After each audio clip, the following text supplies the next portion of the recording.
Hello. I want to talk about storytelling in interviews and how it can leave you or have you be more memorable, so that when you walk away, the person who's interviewed you really remembers who you are. So storytelling, there's many ways to tell a story. Some are effective and some aren't. And the secret is in details. So when you're interviewing, I'm adjusting the camera holder, my hand, right now. So when you're interviewing, there's a couple different ways, right? The traditional way is I had this job and I worked on this team and we developed this product and we were very successful in it and blah, blah, blah. Kind of boring, you know?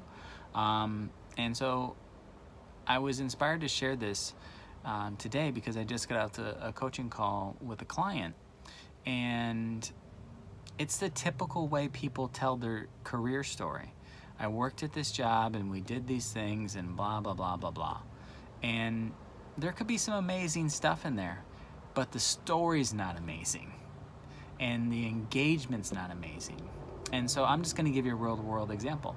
So I'm on this tour in my RV, and I'm out to inspire 10,000 people to do work they love. And last night, and I'm going to give you the boring example. So last night or yesterday, I left St. Louis, and then I arrived in Kansas City, and I woke up this morning refreshed. Kind of boring. Or I could give you the details inside of the story and say, yesterday I left St. Louis and it's kind of emotional.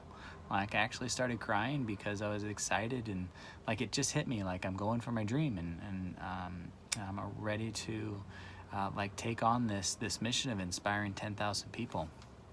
And I got about halfway across the state and I realized one of my tires was not flat, but it was just really low on pressure, and had to get out there and like adjust the tire pressure, and it was kind of a pain in the butt.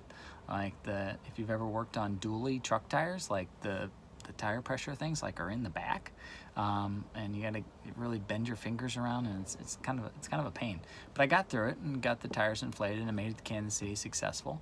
And then I met up with a good friend, actually a couple of good friends, and we had dinner, and I had a burger, and it was just a really great conversation. Like we were really connected, and I talked to a woman that I helped get a job at Hallmark, and she was just, she still loves her job there, and she was given the details of all the politics of the stuff that is happening there, and the night ended where I got to crash. I parked my RV at a friend's driveway, and I plugged into the power that he had. And I had, we reconnected. He brought me out some cookies before I went to bed. It was pretty cool.